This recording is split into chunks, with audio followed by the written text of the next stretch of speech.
Құтыру кеселігі һәм оның алдын алу.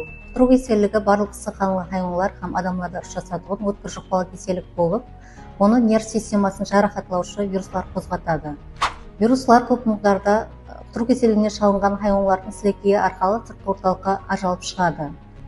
Кеселіктің тек арғы дерегі құтыру кеселігіне шалынған ет, пышық, сағалы, қасқыр, тышқанлар болып есептелінеді. Кеселік адамға құтыру кеселігіне шалынған хайуанлар сілегенде, сілекейі тигенде, қамтырнағанда жарақатланған тері һәм сілекей қабаттар арқылы жұғады.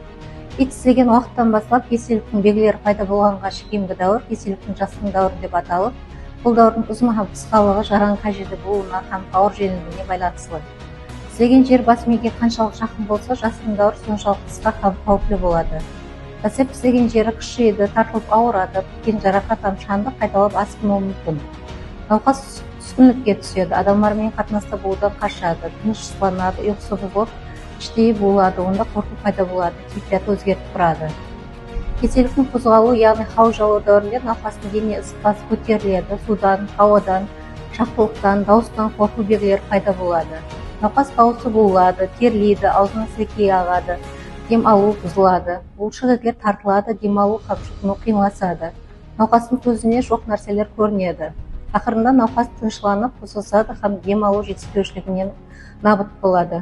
Құтыру кеселігіне қарсы күресу тек қана медицина қызметкерлерінің жұмысы болып қалмай, бәлкім әрбір бұқараның тек арғы өзекбасы екенлігін айтып өту керек. Хайуанларды ветеринария бөлімі тізімнен өткеріп, қаржылы құтыруға қарсы емлетін. Құтыру кеселігінің алдын алу үшін ең алдымен хайуан сілеген жерді қожалық сабынымен ағын суда жуып, йод ертпесін сүртіп, кейін стерилленген бинтпенен байлап, дәрхал уақытты өткізбей шпагерге қорну керек.